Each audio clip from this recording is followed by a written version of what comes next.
I sad još ljute paprike na samom kraju.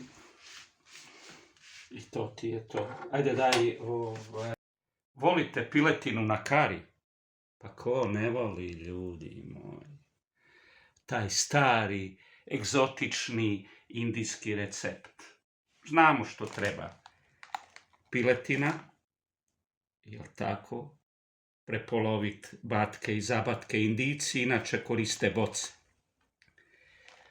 Ovo, nažalost, nisam našao ono meso koje sam htio, pa je ovo zrno masno, inače se ne koristi tako, i obavezno se skida maksimalno masnoća, pa sam se ja, jadnik, namučio, uzeo škare, rec i napravio to.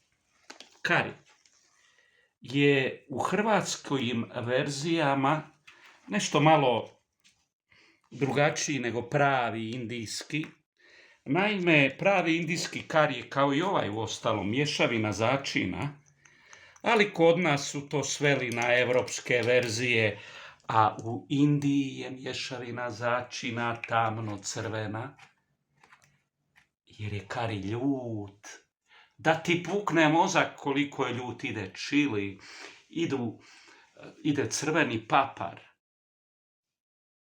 Vidite, mi ćemo narezati luk koji na tavici na ulju zgušnjava, pa kad dodamo kari, jer ćemo meso već staviti peći, dodat ćemo na kraju, jer paprika se uvijek dodaje na kraju, jer joj temperatura ubije okus. Zato lijepo luk, pa na njega meso, pa kad se to lagano prži, doda se kari.